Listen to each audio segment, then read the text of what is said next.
everybody, my name is Mr. Marcelo. I'm going to teach you everything related of the simple past tense. Todo lo que vimos, todo lo que vivimos, todo lo que ya fue pasado, lo vas a aprender en este video de English Lessons. Te invito a poner atención.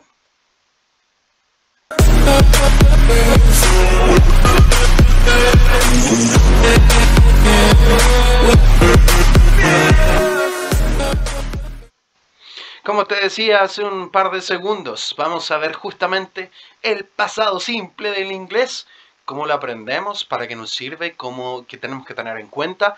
Así que mucha atención porque este es un tiempo que sí requiere mucho estudio, sobre todo por entender el tema de la conjugación de verbos, que para, digamos así, el gringo es muy difícil cuando lo aprende en español, pero para nosotros debería ser más sencillo porque solo requiere estudiarnos los verbos y algunas reglas gramaticales que vamos a ver a continuación en este video.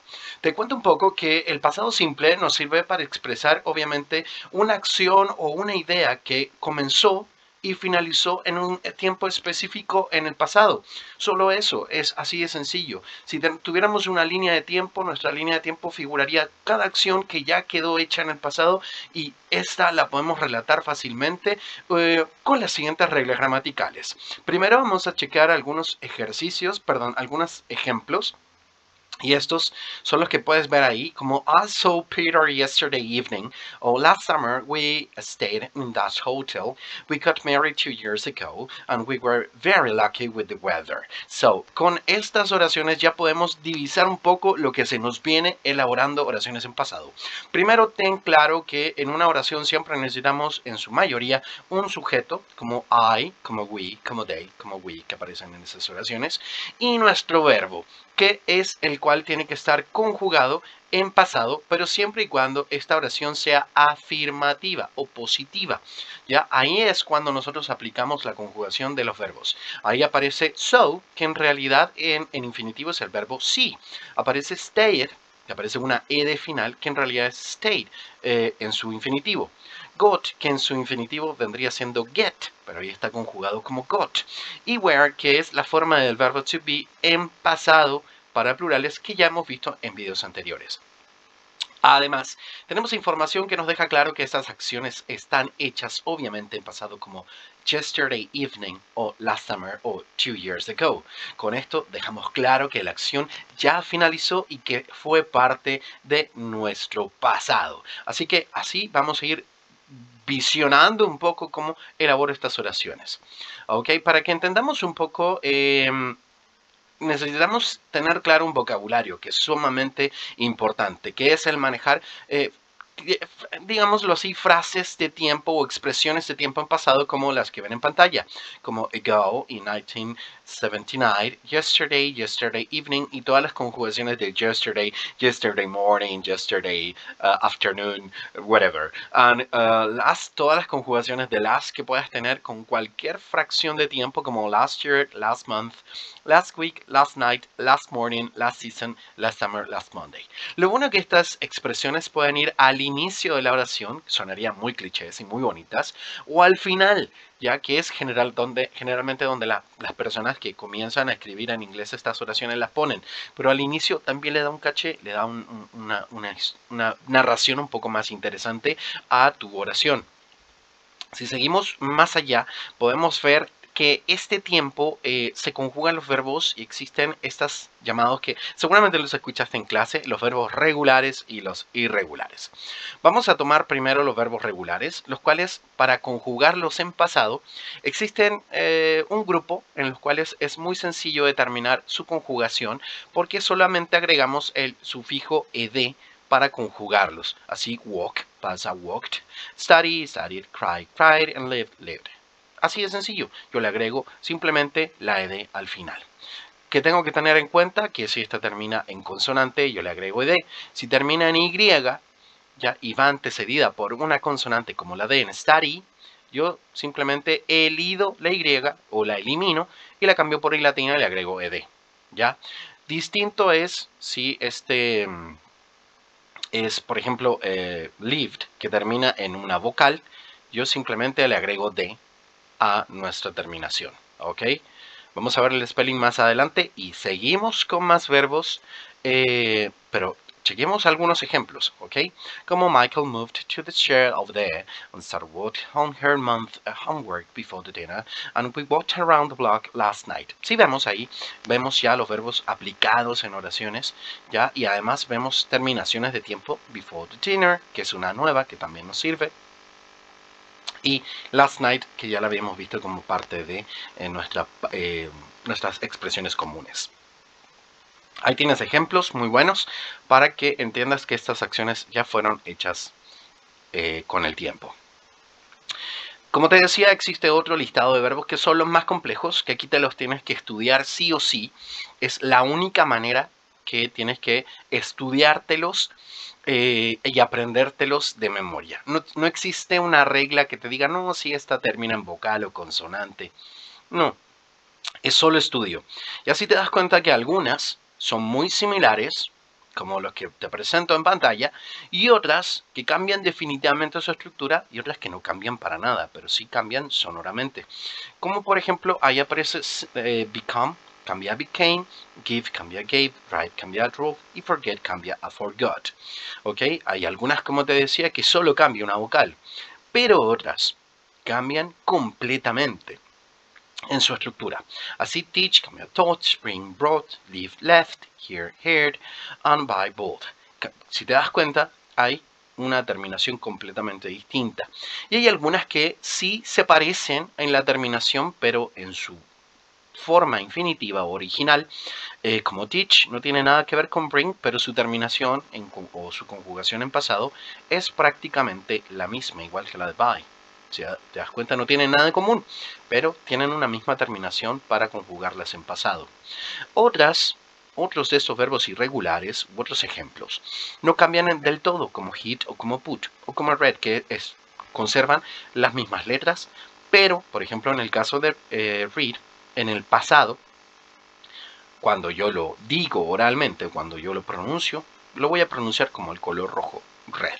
Eso es sumamente importante. Veamos algunos ejemplos de verbos irregulares, súper importante. Last week I sent you an email. The student had an English test and they did a great job last night.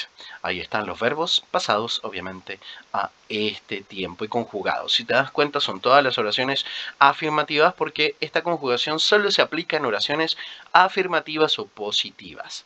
Ok, te invito entonces a chequear la gramática.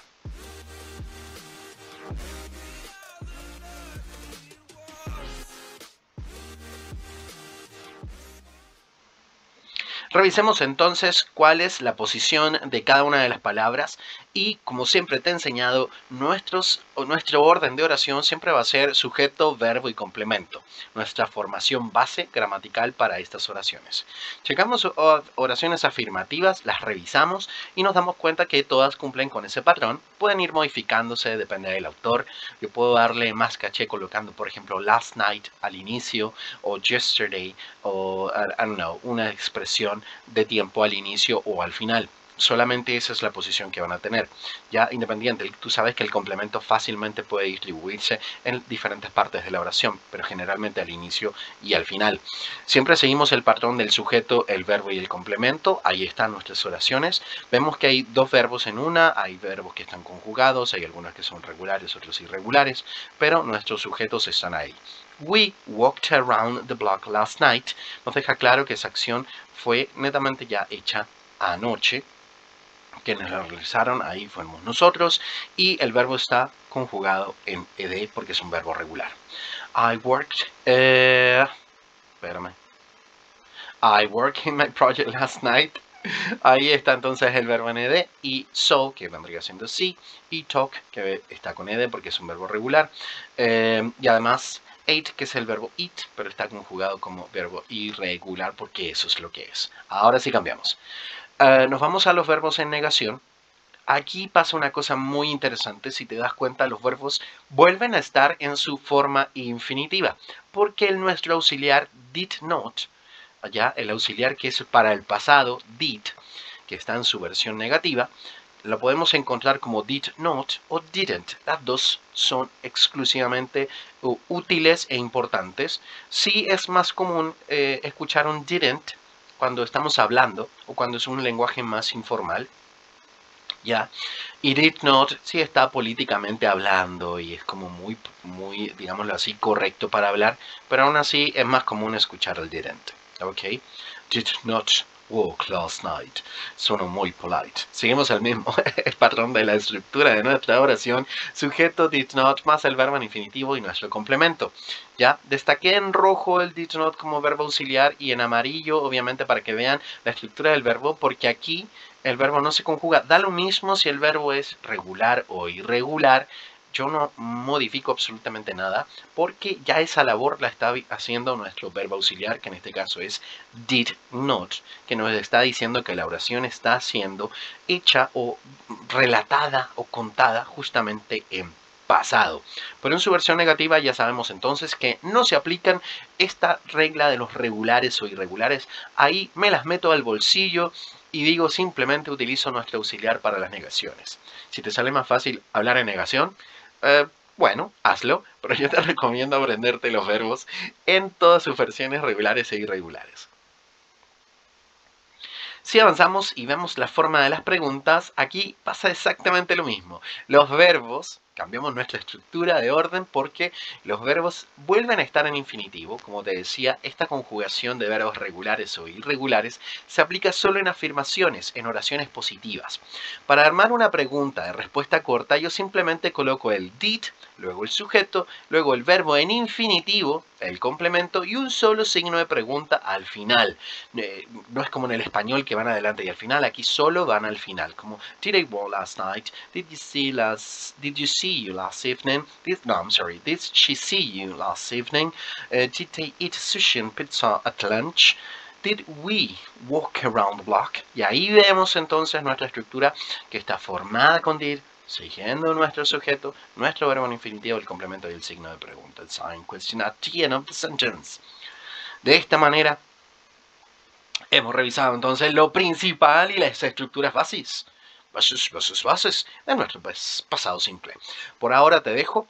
Recuerda, puedes revisar todos los videos y ponerle like, suscribirte, recomendarlo, etcétera, etcétera. Si te sirvió, coméntalo. Ya, te dejo. Esto es todo. Esto es English Lesson. Yo soy el Marcelo Cifuentes o bien el Mr. Marcelo y te dejo para la próxima. See you next time.